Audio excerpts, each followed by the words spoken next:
But for today, what I would like to focus on, quite possibly will lead into other areas as it normally does, but we can begin with a discussion of where water is concerned. In what way, from your perspective, can we express the fundamental principles of water regarding the human organism? And what does that actually mean for a person? A few years ago, I learned, like any other people, of course, I understood water is just a very important thing. It is a lot of water on our Earth. Earth is, we call it blue Earth because of oceans and so on. And we considered we were taught for a very long time that Earth is very special, very specific because of the contents of water on Earth. And we look at Mars, there is some people are looking for traces of water on Mars or on Venus also. Is there water there? And we were looking very narrowly. Yes, it's a lot of water on Earth, that's why we have life on Earth. Water is the first, most abundant, complex substance in the universe. In fact, it is third, because first are helium and hydrogen, and third is water. In fact, it was a surprise, because we all considered, we were taught that there are stones. You see, like how Earth originated. It originated from the dust cloud. So it was dust cloud. It was dry, but that we had in our fantasy, in our just theoretical approach. And then from somewhere, from the environment, from the cosmos, the ice meteorites were falling on Earth, and they seeded it with water. If water is the first most abundant substance in the universe, then one may dream about completely opposite origination of Earth, where we live here. So initially it was a great droplet of water, which was later on covered with this dust, so that the water attracted the solids, and not solids attracted water. Of course, it's kind of a fantasy, but when we look now at other bodies, other planets and big satellites of Jupiter, of Saturn and so on, like Titan, like Empedocles and so on, it turns out that in the universe there are many bodies which consist practically of water, 60% of water, 90% of water and so on. If just to look at the understanding of ancient people, of wise ancient people, of the foundations of all religions, if you look at the foundations of Judaistic and religion, or of Veda, Indian religion and so on, everything started from water. So people understood it before us much better, that water was present before times, I would say. Just look at the Bible. Water was not created. So it was, first it was the word and so on, but water was there somehow, you see. And same in Vedas, they also talk about the ocean which is in the and which begins to be structured. Now we now see that water is the primary substance, but what's interesting, it's when we use the word substance, or even more strong word matter, we consider this word something static. It is something always dynamic. And even when they talk, oh, okay, there is a piece of ice which is solid. Now, if you just make a look at the glaciers, they are not static.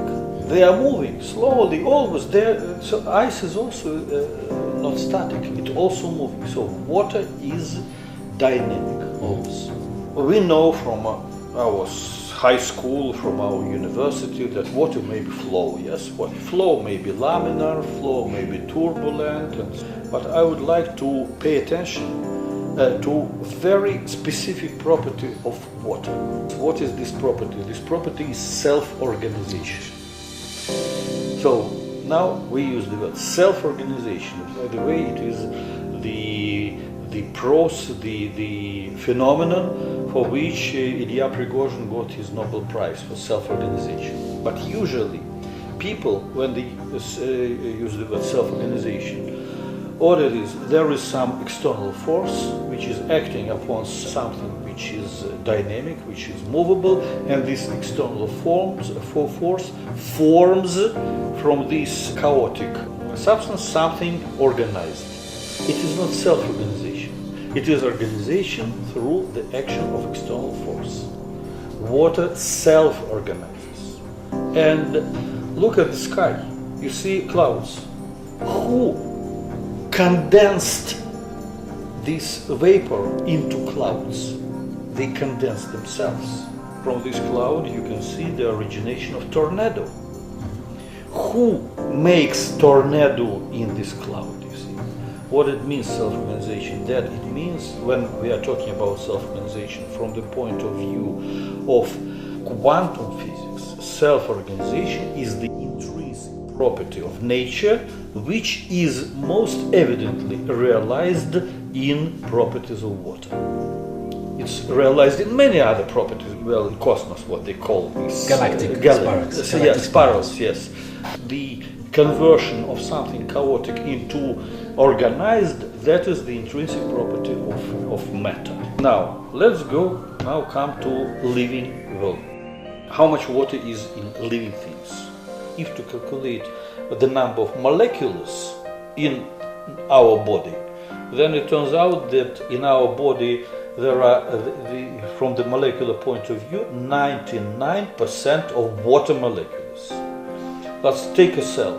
You see, very important molecule is DNA. Yes, it is very important molecule, but there is one DNA molecule in a cell.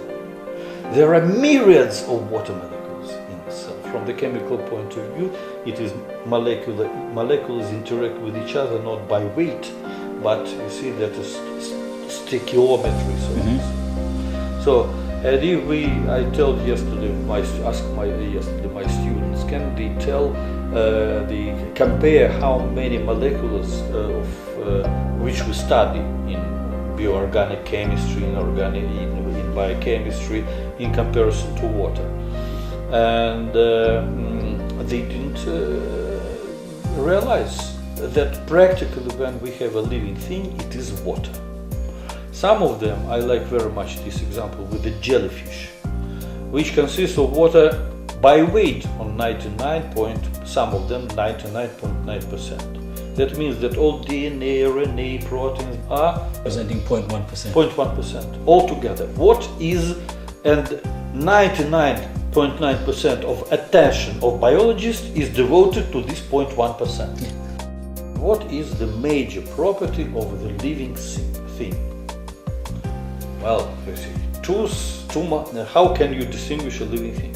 Well, there is metabolism in living thing. Yes, the turnover of substances in the living thing. Of course, there are non-living things where there is metabolism, and sometimes when living thing may be put into like frozen fish, may be frozen, and metabolism is practically goes to a standstill. And is it living or non-living? Living, as a matter of fact. Frog or fish, when it is tenderly melt, then it begin to swim and so on. So it was living, although there was no metabolism. So it's important. Living things, they multiply, they give progeny and so on. When I don't give progeny at this moment, am I living or not? Since I consider that not only the only problem. So usually in biology they give definitions of living things by the very particular properties. But there is one major property which attention was drawn by theoretical biologist Erwin Bauer. He said that the major property of living things is to be in non-equilibrium state. That means, so when I'm standing, I'm non-equilibrium in comparison that when I'm lying. But I have to spend my energy in order to stand. Yeah. So living things are non-equilibrium entities which use all their energy in order to stay non-equilibrium. Because, well, there are many a car which is moving is non-equilibrium, but it doesn't use all its energy in order to continue moving. You see, that we can stop it and so on. We cannot stop. We will use always our energy to continue. Even in a state of rest. Even in a state of rest, or motion, of course, in a state of rest, you have to continue to use your energy for your organ, for your metabolism, go on continuously and so on, just to breathe, to eat. As a matter of fact, we get energy from our food. We say, okay, how much energy do you use in order to get food and to digest it and to convert it and so on? You see, as a matter of fact, what is very well known, and people don't think about this, the proved way to prolong your life is to eat less. Usually what we study in physiology, caloric approach to nutrition. Yeah, everybody knows it. So I used so much energy in order to fulfill this and that job, and I had to get these calories from food which I consume. It originated, this idea, more than about 130 years ago, and it didn't change during this entire 20th century. So, like a car which uses so much joules, and it needs this, and it gets this joules or calories from its tank, which is filled with petrol. Same idea about human beings. And as a matter of fact, this idea is based supposedly on the experimental observations. Which were experimental observations? That was several physiologists who put human beings into, say, chamber, where they were measuring all the output of energy from their body, and also these people there, they performed some kind of work which was some heavy weight, and so you could also calculate how much energy was used to perform this work, and how much food they consumed, these people. And they made a balance, and from this balance, at least they claimed that the quantity of energy which was used by human beings was practically the same as quantity of energy which they got from food. This energy, as a matter of fact, calories, what is it's energy of heat. You take a piece of butter, you burn this butter and you get so much heat. Mm-hmm. So, and the idea was that when you eat this butter, you also burn this butter, you get so much calories. And only in 1970s, just now I forgot the name of these American nutritionalists, who reconsidered the results of these previous works, which were made 100 years ago. And he performed his own measurements. And what he found a very important thing, that yes, on the average, the balance is working. On the average. What it means on the average? You take 100 people, you measure the energy output from these 100 people, and you measure how much food they eat, these 100 people, then with some mistake, plus minus 20%, it is balanced. But when you look at these people, then you see a very interesting things. Those people who are slim, they produce much more energy than they consume. Those people who are fat, they produce much less energy than they consume. It has nothing to do with calories. It has something to do with living state. And as a matter of fact, from what I told you before, why fat person produces much less work in terms of energy than he consumes, because he uses tremendous quantity of energy in order to consume, in order to keep his 200-pound body, you see, not to fall apart. So it's inefficient in the... It's inefficient. And why those who eat, say, 1,000 calories, but they produce the quantity of work and so on 1,050. 500. It's the discrepancy reaches 30% in both cases.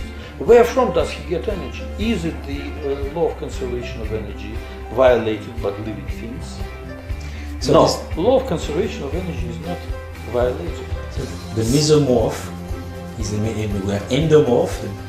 Yeah. Mesomorph is in the middle, the more athletic type. And Yeah. the ectomorph Yeah. is the very thin ones, Yes. who basically just in the process of sitting require, because we call this, for example, in the doshas, the kapha pitta vata. So that this is more kapha slow and more grounded, more earth, but if the kapha is too stuck in the kapha, it becomes inefficient. So we need pitta, which is fire, which in the body equals metabolism. And these people are more mesomorphic because they not only they are doing work, but they grow muscle easy, for instance. Okay, so there's an efficiency there. And then with the ectomorphic, they're doing a lot of work, but they don't grow muscle. So in that way, they're also not efficient. Do you see what I'm saying? The two extremes. Yeah. And everything's based again on the level of balance of what they call the life force. Now, what is life force? Eh? You use this word, life force. Yes. For scientists, that is, you see, some freak. It's not some nonsense. Life force. What's again? They return back to this life force. Terrible So- words. So life force is because it's violation of the law of energy of conservation. It's violation of the other Thermodynamics. thermodynamics and blah, blah and so on and so forth. Yes, it's violation of thermodynamics of inanimate systems, Yeah, agree. of systems which do not consist of water. And now it was discovered recently, by the way, by Jerry Pollack, that water, all water, there is charge separation in all water. What is this charge separation? There, water. If you take water even in a glass, there is water near the walls, and there is water in the middle of the glass. And the property of water near the walls and near the water-air interface are different from the properties of water which are far from these interfaces, from interfacial water. So what it means properties are different? That means that there are potential differences between these. So you separate something, so you make this excess of energy, and when they mix together, then this energy is released. Released. This energy is released. So this separation of charges is between water which is interfacial and water which is, we call it bulk, liquid water. Now look at any living system, living body. Any living system, any cell, any multi-cell and so on, these are tremendous quantity of surfaces. Just you look at the picture of a cell in the textbook, yeah, and there is a surface of the cell. Inside the cells there are many membranes, and there is nucleus, and there are molecules, and all they are hydrated, and this hydrated water is different from water which is just flowing. And between them there is this charge separation. So if you have this charge separation, from this charge separation, like from battery, where is charge separation, you can get energy to perform work, free energy, they call it. So Exactly. We're getting close to what life force might be. exactly, that is life force. Exactly. And That this is life force. And- And this is life force, I return to the beginning of our talk, is everywhere in the universe. Yes. Universe is filled with life force. That means that life didn't originate. It was there from the very beginning. Then it began to differentiate Yes. into already living things. One of the major physiological factors which millions of people or hundreds of millions of people are thinking about, how much, what to eat, how much to eat, all these, so these caloric calculators they have and so on.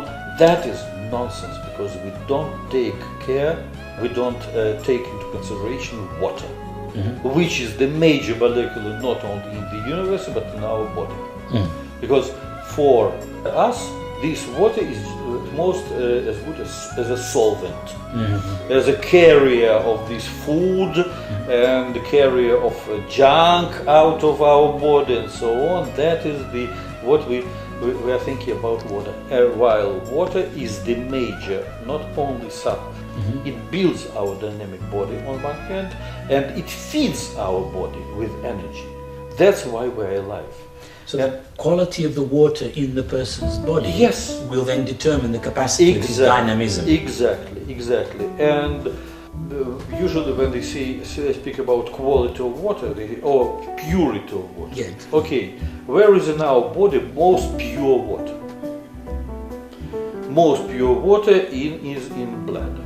This blister contains very pure water. Yeah, that was going to say a skin expiation. Yes, Something. and this water is dead because it is very pure. Now, water which is not pure is alive because there is phase separations between blah, blah, blah, blah. But of course, it should be important. What are these surfaces? And these surfaces don't exist by themselves. They are built with water, and they build water.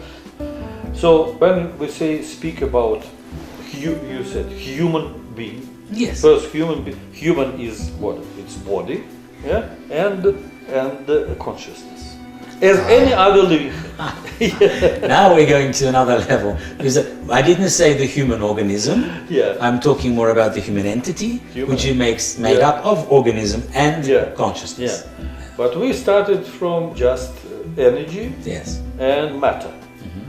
And both energy and matter, most important, most key entity. I would not use even the word substance. There you go. But entity is water. It's water together with all the rest. But there is no water by itself. In principle, everywhere water is with something. It cannot. It's only in brain of some very pure scientists, the very pure water, I suppose. Yeah. It's interesting because I read in an ancient text, the Greek one, is ontology is supposedly the study of existence or entity, and its greatest representative or manifestation can be best understood through studying water. Because when we're talking about consciousness, it is not confined to our body. It's clear, yeah? So if it is confined to our body, then it is a closed system. Yes. Then the person with the closed consciousness doesn't exist. At least probably he exists for himself, but he doesn't exist. But outside world also doesn't exist for him. For them, that's right, exactly. Because his consciousness is closed. Yeah. So consciousness is a kind of a field. You cannot look at at least consciousness is not matter. It's not thing. Would you begin, because from my perspective, given everything that you have been sharing and that you have expressed and that you have stated with logical clarity, could we then say that consciousness cannot exist without the presence of water? Now, about consciousness, at least nobody would argue that without brain, I don't know. Brain? Yes, there is no consciousness. So it should be, at last, my consciousness doesn't probably exist without my brain. Because if after guillotinization, I'm not sure that I can share my feelings with other people.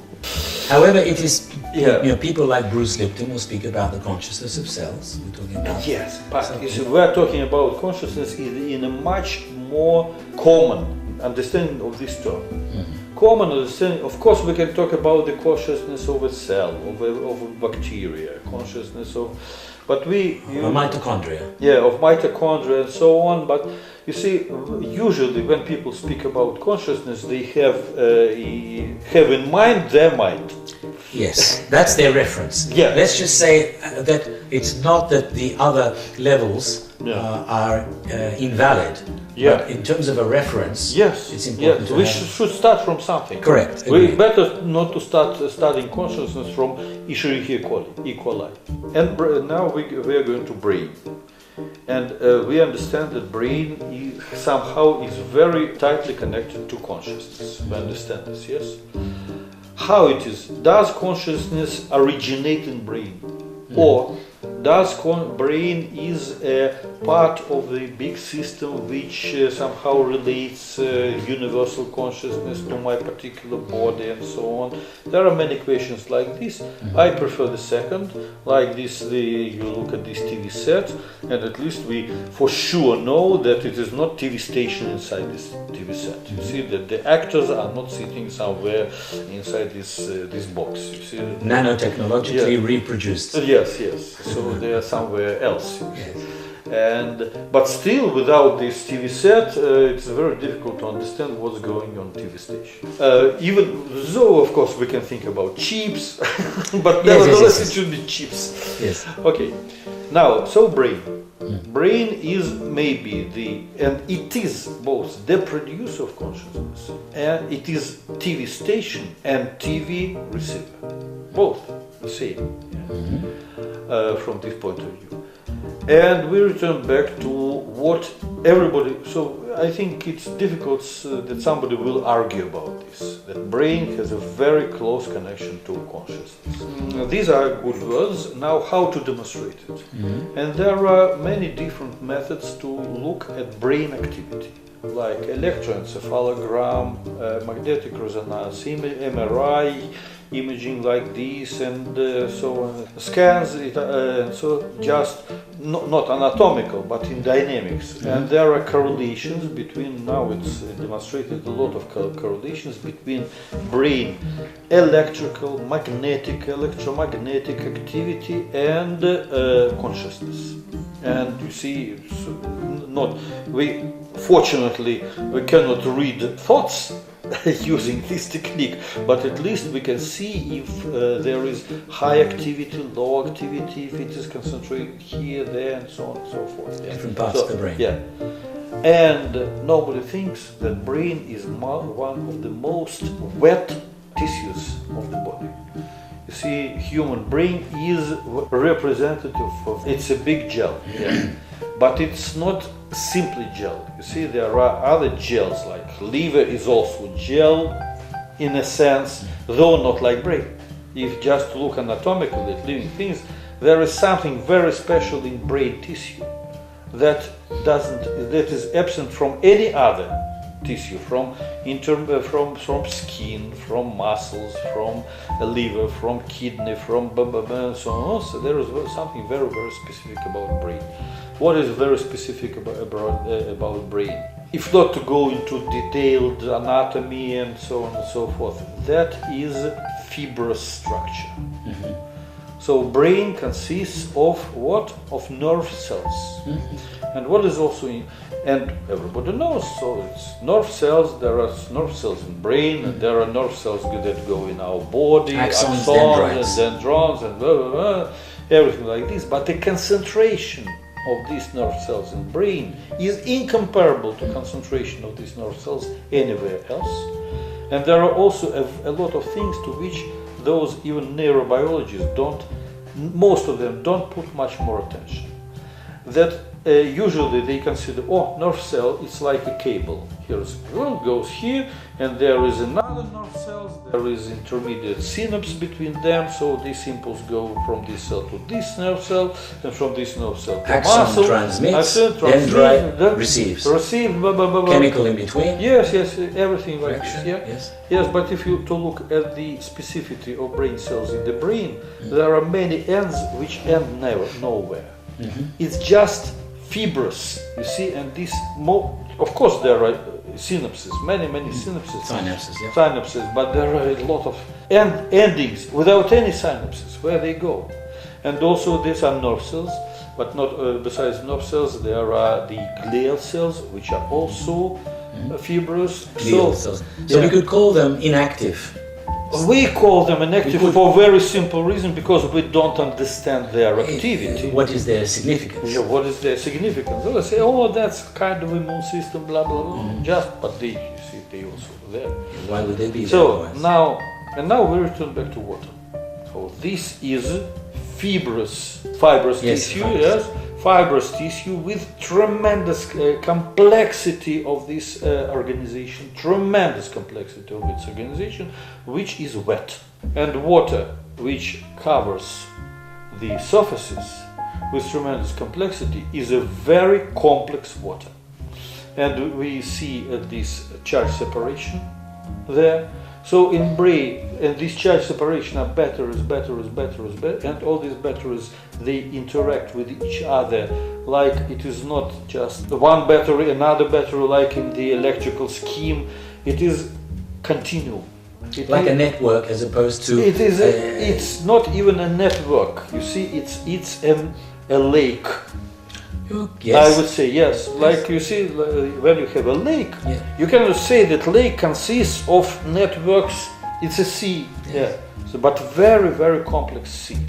And what we see In the sea? in this sea, using all these methods, Yes. like MRT, electroencephalogram, and magnetic resonance imaging, and so on, we see the excitation which is propagating in this. So there's some impression like we are looking somewhere, and there is the visual area, and this visual area is excited, and when we hear something, then the hearing area is excited, not nerves region in the brain. Like again, returning back to the sea, there is storm here and there is calmness here.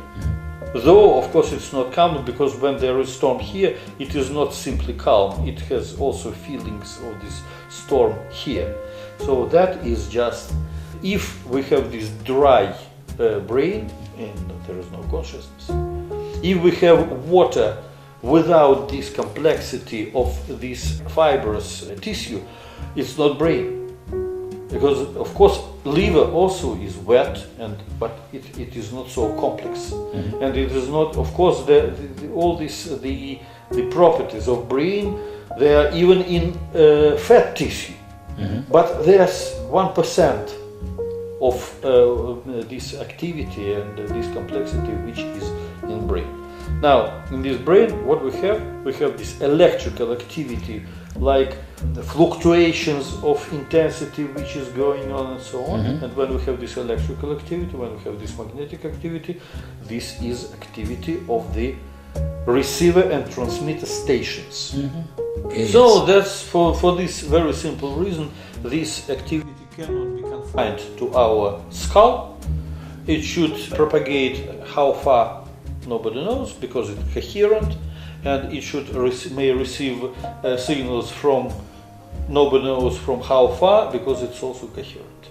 So that is biophysical foundation of consciousness. It's not explanation, but at least it is the property without which the real consciousness cannot, human consciousness cannot exist.